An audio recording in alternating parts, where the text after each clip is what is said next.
주간도 또 오늘 하루도 수고롭게 일하신 분들을 축복합니다. 그리고 그 일한 것에 귀한 열매가 맺혀지시기를 바랍니다.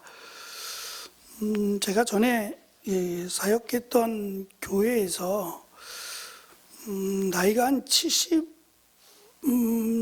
가까이 되신 분이 집사님이 계셨는데, 이 여집사님은 뭐 부자는 아니지만 그래도 자기 나름대로 한 4층 정도 되는 개인 집을 가지고 있었고, 또 이불 장사, 옷 장사 이런 거를 좀 하셨고, 남편은 24시간 편의점을 하셨어요. 참 그러니까 너무 무리하며 사신다는 생각을 일단 저는 했고요. 또 이분이 심지어는 자주는 아니지만 교회에서 주무시고, 교회 이제 어르신들 방이 있어서 그 교회에서 주무시고 새벽 예배를 드리시고 그리고 집으로 가셔요. 집으로 간다라기보다는 가게로 가시는 거죠. 따라하기 쉽지 않은 참 대단한 삶을 사시죠. 거기다가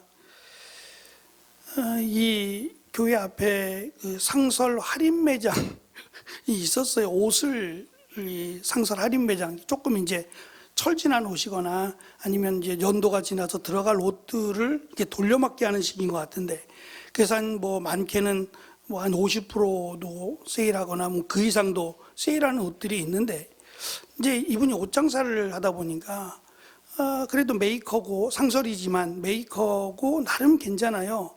근데 이분이 이제 1년에 한 4-5차례는 되는 것 같아요. 마음에 안 드셨던 것 같아. 이 목사님들이 강단에서 설교하시는데 입는 옷이나 이게 마음에 안 드셨나 봐. 은혜를 받아야 되는데 왜 그런 걸 자꾸 보시나 몰라. 그래가지고 속이 상하셨는지 눈여겨보셨다가 할인폭이 좀 큰 물건이 나오면 데려가셔서 목사님들을 단체복을 맞춰줘요. 다 다른 옷을 입으면 좋겠는데 그게 그렇게 안 나오잖아요. 그러다 보니까 똑같은 옷을 다 입어야 되는, 웃지 못할 상황이 벌어져요. 그것도 참 감사한 일이죠. 근데 이분이 늘 입에 달고 사는 말이 돈이 없어서라고 하는 말을 달고 사세요. 그 기준이 뭘까? 저는 이제 궁금한 게, 돈이 없다는 기준이 뭘까? 똑같진 않을 것 같은데, 그러면 이제 나이도 거의 80 가까이 70이 다 되셨으니까 그거 좀 집을 파시면 안 되나? 꽤 비쌀 텐데. 집을 파시고 그냥 두 분이, 자녀들 다 출가하고 있으니까 자녀들 나눠줄 거 있으면 나눠주시고 두 분이 남은 여생 조금 여유 있게 사시지.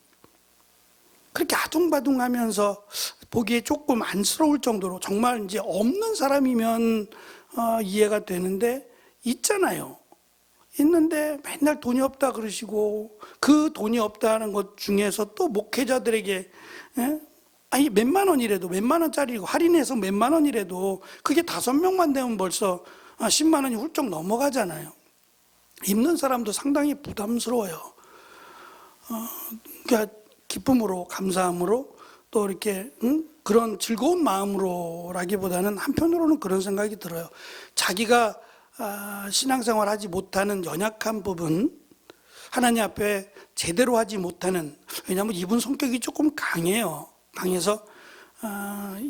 장사를 하시면서, 원래 장사하시는 분들, 옛날에 장사하시는 분들이 조금 걸다 그러잖아요. 말하는 거나 좀 이렇게 억적 같은 삶을 살아오셔서 그런지 모르지만 좀 강하신데, 저는 이제 그 부분이 사실은 걸려요. 그 부분이. 교회에서 잠을 자고 새벽 예배를 일주일 내내 드려도 삶이 안 바뀌면, 이거 참, 제가 그런 생각이 들어요. 이런 고집은 하나님도 꺾을 수 없는 건가? 믿음도 꺾을 수 없는 건가? 라는 생각이요. 그러니까 이해가 잘 안 돼요. 우리가 하나님 앞에서 하나님의 자녀이기도 하지만 죄인 되었던 자잖아요. 구원받을 자격이 없었잖아요. 그러니까 우리의 공로로 구원받은 게 아니라 은혜로 구원받은 거잖아요. 그러니까 늘 우리 마음속에는 하나님의 은혜로 구원받았다라고 하는 마음이 늘 있고, 또 한편으로는 감사하지만 또 한편으로는 송구한 마음이 늘 있어요. 그 마음이란, 내가 하나님 말씀을 받을 때 때로는 하나님 말씀이 신명기도 마찬가지지만 이스라엘 백성들이 어리석은 일들을 행함으로 심판에 대한, 축복과 심판에 대한 두 개의 내용이 같이 들어가지만, 실제적인 것은 지금 이스라엘 백성들이 이 죄악 가운데 넘어질 염려가 모세가 볼 때도 있는 겁니다. 충분하거든요. 그래서 이런 부분에서 강조를 하는 거예요. 그러면 하나님의 은혜를 알면 그 모세가 하는 조금 우리에게는 책망과 같은 내용일지라도 받아들이려고 하는 마음과 그래도 살아보려고 하는 것, 저는 이걸 믿음이라고 봐요. 근데 자칫 기도를 많이 하고 믿습니다라고 하면 믿음이 있는 걸로, 성경은 그렇게 말씀하지 않아요. 오히려 주여 주여 외치는 자가 하나님의 나라에 들어가지 못할 수도 있다라는 말씀을 주거든요.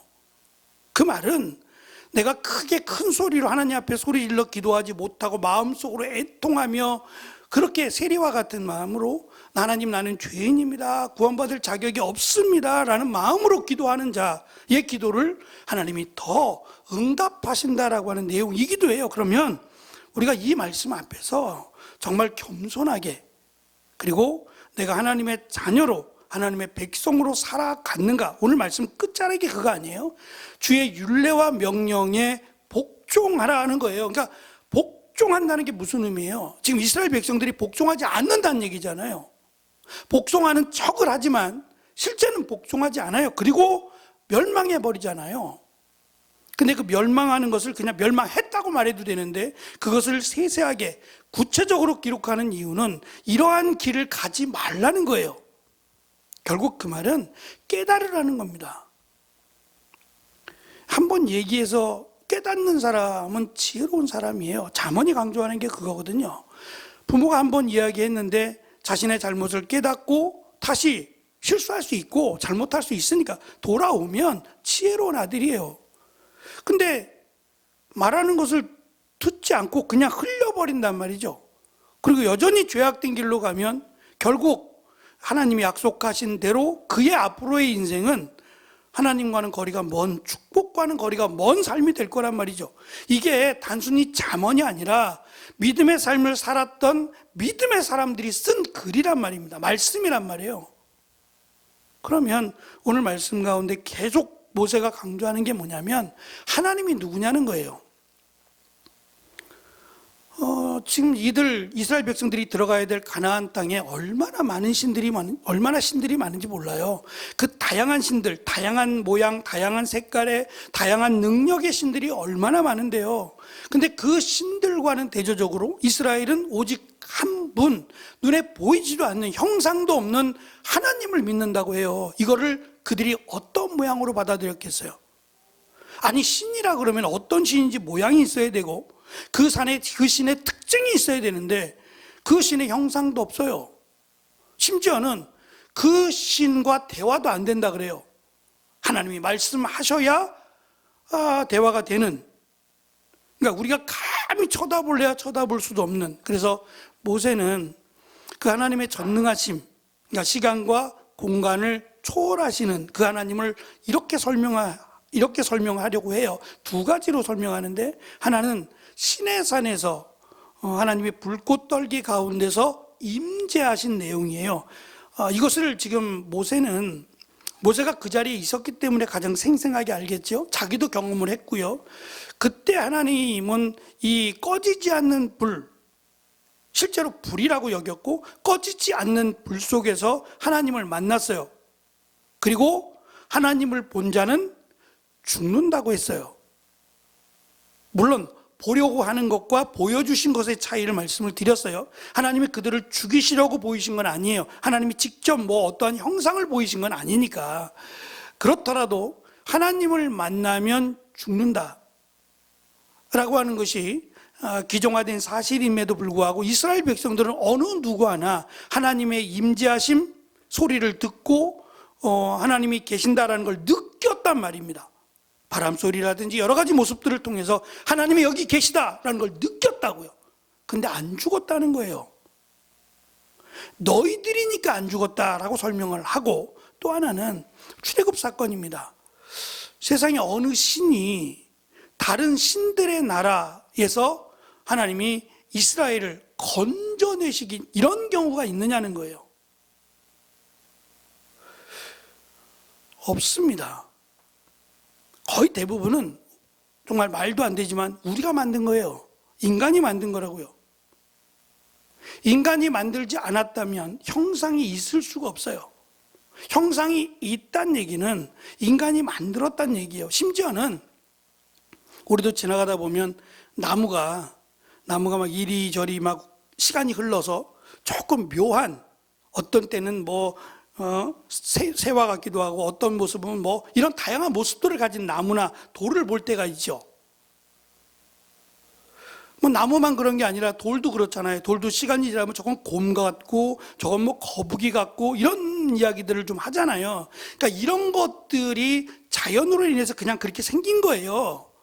근데 이제 예를 들면 사람이 건드릴 수 없을 만큼의 큰, 예를 들면 바위산이라든지 이런 것들이 그런 모양을 갖게 되면 그건 신이에요. 그렇게 생각을 해왔다고요. 그것을 신으로, 우리가 손대지 않았는데 그것 자체를 신으로 본 거예요. 그러니까 인간은 어찌 보면 참 약한 존재다라고 느낄 수밖에 없는 것이, 인간의 역사와 이 우상의 역사가 같이 가거든요. 그러니까 그만큼 약하다는 거예요. 하나님이 그렇게 만드신 거예요. 하나님을 찾도록 만들어 놓은 거예요. 우리가, 인간이 하나님을 찾도록, 그러니까 그렇게 만들어 놓으셨어요. 그래서 하나님을 찾아야 되는데, 하나님을 찾는 것이 아니라 우상을 만들어 놓고 이것이 우리의 신이다라고 말을 한다는 거죠. 그래서 하나님의 전능하심, 전지하심, 이것을 지금 두 가지로 모세가 설명을 합니다. 말씀드린 시내산에서 하나님이 임재하셔서 만나주신 사건, 그리고 이 애굽에서 고통당하고 있던 이스라엘을 여러 가지 하나님의 능력과 은혜로 건져주신 사건을 설명합니다. 설명하면서 우리 성경에는 사실 이 부분이 조금 잘 드러나지 않아요. 어디냐면 35절부터 있는 내용인데, 38절,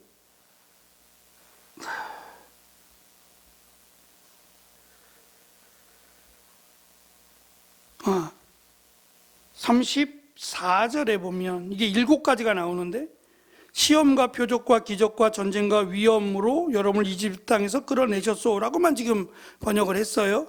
이 7가지 내용들을 보면 지금 3페이지 맨 밑에 줄에 있습니다. 강한 손, 표신 팔, 큰 두려움, 시험, 표적, 기사, 전쟁. 이 7가지를 통해서 하나님이 이스라엘을 애굽으로부터 해방시켜 주셨다는 거예요. 사실은 우리가 이스라엘의 역사들을 살펴보면서 하나님이 가나안 땅에서 뿐만 아니라 광야에서 하나님이 행하신 능력이나 하나님의 일하심에 대해서 사실 구체적으로 설명할 방법이 없어요. 왜냐하면 초자연적인 능력으로 하나님이 일하시니까, 그냥 예를 들어서 죽었다고 할 때 원수들이 멸망을 당했다라고 하고 그냥 끝내버리는 경우도 많았잖아요. 어떻게? 왜냐하면 우리가 그것을 알 수 있는 방법이 없어요.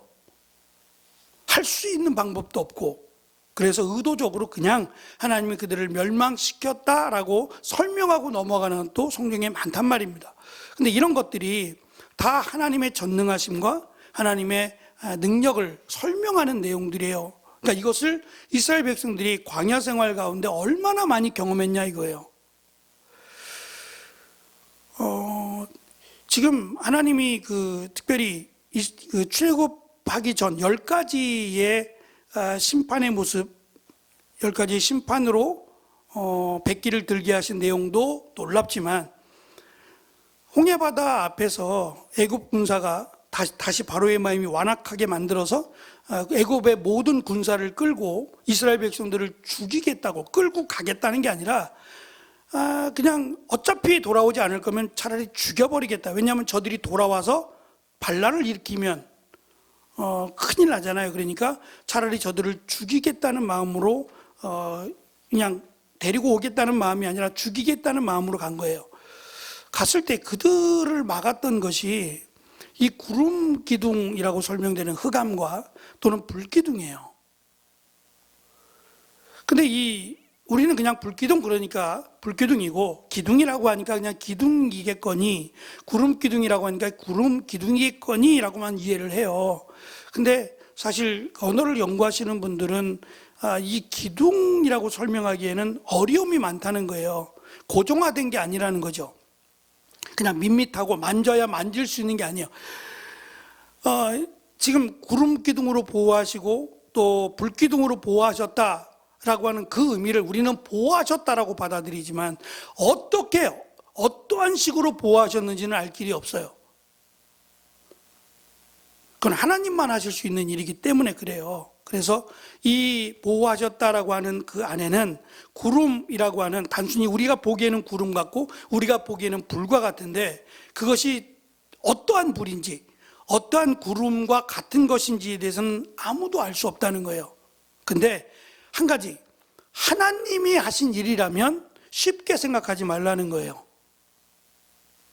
하나님이 기존에 있던 것을 사용하시는 게 아니라 하나님이 만드셨다면, 예를 들면 그런 거예요. 하나님이 요나가 차라리 죽겠다고, 아니 이게 선지자가 할 말은 정말 아닌데 하나님이 가라 했더니 차라리 가기보다는 죽겠다 그러고 물에 빠지잖아요.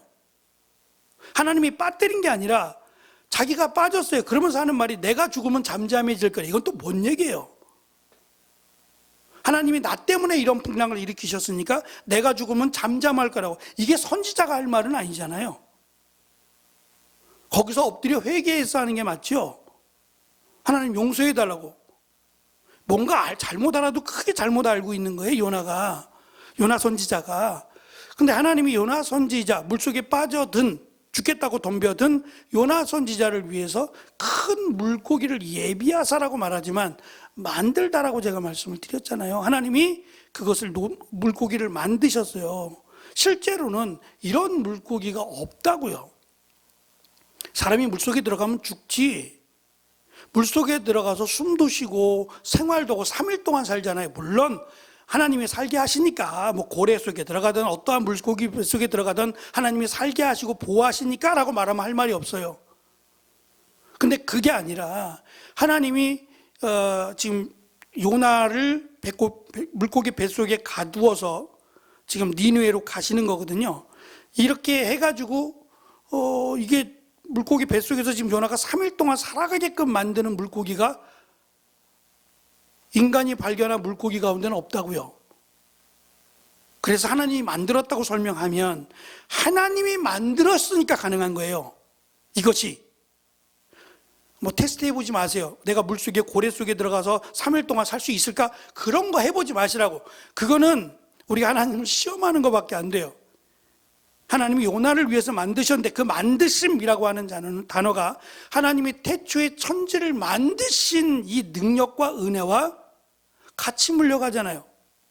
얼마나 놀라운 일이에요. 하나님이 이 모든 것들을 만드신 거라니까요. 천지를 창조하신 거라고요. 그 전능하신 하나님의 능력으로 물고기지만 이 물고기 안에도 요나가 숨 쉴 수 있고 요나가 뭐 뛰어노는 건 아닙니다만 불편하겠지만 그래도 요나가 살아갈 수 있도록 하나님이 특별히 만들었다면 하나님이 구름기둥, 하나님이 불기둥으로 그들을 보호하셨다는 것이 우리가 그냥 쉽게 생각하는 불기둥, 쉽게 생각할 수 있는 구름기둥은 아니었을 거라는 거예요. 놀라운 것은 이 구름기둥과 불기둥이 계속 그 자리에만 있는 게 아니라는 거예요. 이스라엘 백성들하고 같이 움직이고요. 바뀌잖아요. 하루 종일 불기둥만, 하루 종일 구름기둥만 있는 게 아니라 저녁이 되면 불기둥이 되고 낮이 되면 구름기둥 바뀌는 거잖아요. 구름이 어떻게 불이 돼요? 그건 아닐 거 아니에요. 구름이 변하여 불이 되고 불이 변하여 구름이 되고 이런 게 아닐 거 아니에요. 그럼 이 큰 게, 이 어마어마한 불기둥 구름기둥이 어디서 나오냐고요. 그것은 하나님께서 40년 동안 이스라엘을 만나와 메추라기로 먹이셨다는 것과 동일해요. 그건 우리의 상식을 벗어난다고 이해가 안 되는 거예요. 그 많은 새들이 날아와서 앉는다고, 그 빠른 새가, 잡기도 어려운 새인데, 대서양을 넘나드는 새인데, 그 새가 이스라엘 백성들 앞에 진을 치고 쭉 내려와서 앉는다고요? 한두 마리도 아니고 저들이 배가 부를 정도로 원하는 대로 그들이 먹을 만큼의 새라면 몇 마리가 날아와서 앉아야 돼요. 그런데 이 많은 새가 어딨냐고요? 세상에. 예? 살아있는 생명체잖아요. 만나는 그렇다고 치고 살아있는 생명체인 이 메추라기가 어떻게 이렇게 계속해서 날아오냐고요. 이 많은 새들이 지구에서 끌어 모아도 될까 싶을 만큼. 이거는 우리의 상상을 벗어나요. 그러니까 하나님만 가능하신 일이기 때문에 우리가 하나님이 이렇게 하셨다는 것에 대해서 정말 하나님만 하실 수 있는 일이다라는 걸 이스라엘 백성들은 고백할 수 있어야 된다고요. 그래서 지금 모세는 체험적인 신앙을 요구해요. 너희들이 겪었지 않느냐? 그것도 40년 동안이나 너희들이 직접 하나님의 능력, 하나님의 은혜를 몸소 겪지 않았느냐? 너희들이 목말라 죽은 적이 있느냐? 배고파서 죽은 사람이 있느냐? 또 병에 걸려 죽은 사람이 있어요? 광야에서 말입니다. 이 모든 것이 이스라엘 백성들에게 허락하신 하나님의 능력과 은혜입니다. 그럼에도 불구하고 너희들은 지금 정말 하나님을 순종했느냐? 틈만 나면 죄를 짓고 하나님 말씀에 거역하려고 하지 않았느냐? 그래서 결국 하나님보다 하나님의 말씀을 거역함으로 1세대가 약속의 땅에 들어가지 못하게 되어 있지 않느냐? 그리고 심지어 모세 자신도 지금 말을 하잖아요. 나도 못 들어간다. 그러니까 하나님은 모세 너니까 내가 봐준다. 그게 아니라는 거죠. 모세도 못 들어간다면 누가 들어갈 수 있겠어요? 그러니까 그 마음으로 들어가라. 그리고 들어가서도 언제든지 쫓겨날 수 있다라는 생각을 가져라. 하나님을 대적하거나 하나님 말씀을 거역하면 언제든지 쫓겨날 수 있다라는 것을 기억하라고. 그래서 마지막에 너희가 하나님의 율법과 명령에 복종하라. 복종하면 여러분의 자녀는 잘 될 것이다 라고 하는 체험적인 설명을 지금 하고 있습니다. 이렇게 해서 40절까지가 모세의 첫 번째 설교에 해당되는 내용입니다. 오늘 말씀이 이 첫 번째 설교의 결정적인 요점을 정리해주는 그런 클라이막스적인 내용이라고 생각합니다. 제가 1페이지 앞부분 단락에서 청중들에게 역사적 체험을 뒷받침하고 있고 청중들에게 이스라엘 백성들에게 윤리적 반응을 요구한다 그랬어요. 이 윤리적 반응이란 건 그거죠. 맨 마지막에 해서 율법과 명령이라고 설명하지만 사실 이 부분은 하나님이 주신 것이 율법이요 명령이기 때문에 그렇게 한 거지, 실제적인 삶에 있어서는 하나님이 원하시는 게 뭐냐면 하나님이 이스라엘 백성들에게 허락하신 사랑이에요. 긍휼과 자비로도 설명되는, 하나님이 사랑이 없다면, 만약에 하나님이 공의만 가지고 심판하신다면 남아있을 사람은 아무도 없어요. 지금도 마찬가지 아닐까 싶어요. 남아있을 사람이 누가 있겠어요. 그런데 하나님은 공의의 하나님이시기도 하지만 사랑의 하나님이세요. 그래서 그 은혜와 사랑으로 이스라엘 백성들이 여기까지 왔어요. 그렇다면 너희도 사랑하라는 거예요. 이것이 오히려 온 율법과 명령의 대표적인 것이다라고 말씀하시잖아요. 그러니까 저는 우리 믿는 사람들이 좀 완악해지지 않도록, 이건 우리가 노력해야 될 부분이라고 생각해요. 왜냐하면 그렇게 안 살았다면, 내가 그렇게 살아보지 않았다면 쉽지 않은 거예요. 요즘같이 이제 핵가족화가 이게 보편화되기 시작하면 이제 앞으로 식사 문화도 미국처럼 될 거예요. 된장찌개 뚝배기에다 놓고 안 먹을 거예요. 가족끼리도 덜어서 먹을 거예요. 위생상 아니 물론 코로나 때는 그렇게 했긴 했는데 위생적인 문제라든지 우리가 몰라서 그렇게 먹었어요. 근데 이것이 두드러질 거예요. 이제는 가족도 자기의 주장, 자기의 생각이 더 앞서가게 될 겁니다. 아무리 시대가 그렇고 사회가 변하더라도 성경은 변하지 않아요. 그래서 성경 말씀을 우리가 많이 알고 또 그 말씀대로 특별히 하나님의 살아계심과 전능하심을 믿고 그 말씀대로 살아가려고 노력한다면 저는 다른 사람이 될 거다라는 생각을 가져요. 적어도 우리가 흔히 말하는 착한 사람은 되지 않겠는가. 어제 잠깐 말씀드린 저는 이 일이 이렇게 자꾸 커지나 몰라요. 그 김호중 씨 그냥 만약에 자기가 잘못했으면 잘못했다고 얘기했으면 끝난 건데 간단한 부분을 뭐가 진짜 사실인지 억울할 수도 있잖아요. 자기가 억울하게 누명을 썼을 수도 있으니까 좀 깨끗하게 빨리 판결이 됐으면 좋겠어요. 판결이 돼서 만약에 잘못했으면 솔직하게 잘못했다고 시인했으면 좋겠어요. 또 그렇지 않다면 이거 왜 이렇게 길게 자꾸 끌고 가서 자꾸 사회적인 이슈로 만들어가나 모르겠어요. 성경은 좀 정직해지기를 우리에게 권면해요. 죄라고 하는 것은 죄는 가만히 있지 않고 자기 몸을 키우려고 해요. 그래서 어디까지 키우냐면 사망까지 키워가요. 죄가 죄를 낳고 또 다른 죄를, 더 큰 죄를 낳는 거죠. 우리가 이런 속담이 있잖아요. 바늘도둑이 소도둑 된다고요. 바늘도둑일 때는 이거 가지고 누가 그렇게 막 뭐라고 하겠어요. 근데 여기에 재미를 붙이고 괜찮구나라고 생각하니까 조금 더 큰 것을 조금 더, 그래서 나중에 소도 훔치게 되는, 이건 정말 큰일이죠. 소는 재산에 대한 부분이고 이거는 작은 죄가 아니죠.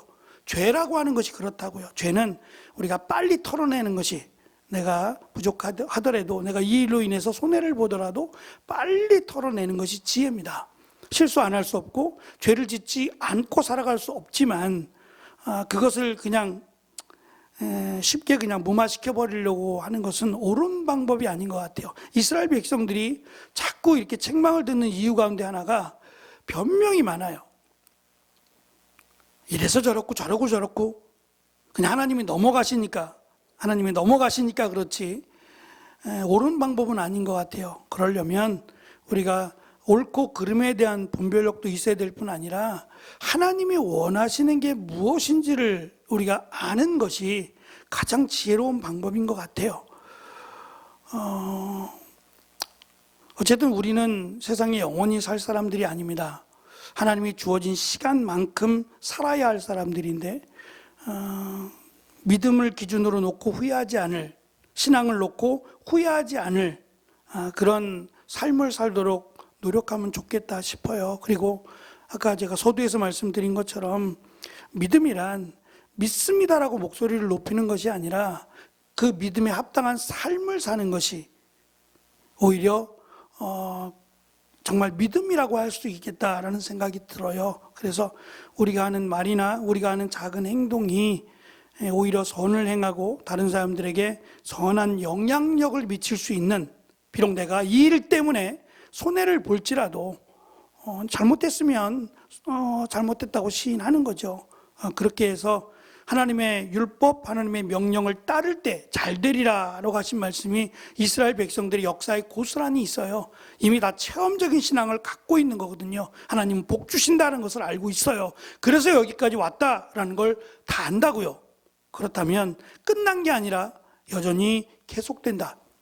내가 하나님 앞에서 말씀과 율법과 말씀 가운데 살아야 된다. 그리고 그것이 삶을 통해서 내가 하나님의 은혜 받은 자로 살아갈 수 있도록 노력한다면 하나님은 그것을 보시고 축복하신다라고 하는 것을 모세가 유언적인 설교로, 첫 번째 설교 가운데 유언적 설교로 정리를 하고 있습니다. 우리의 믿음이 부족하고 또 연약하다 할지라도 적어도 내가 말씀대로 살아가려고 노력하는 그 노력의 한 부분이 저는 굉장히 소중하다라는 생각을 가져봅니다. 그렇게 말씀대로 살아가기 위해서 힘쓰는 귀한 또 한 주간의 마지막이 되어지시기를 축원합니다. 기도하겠습니다.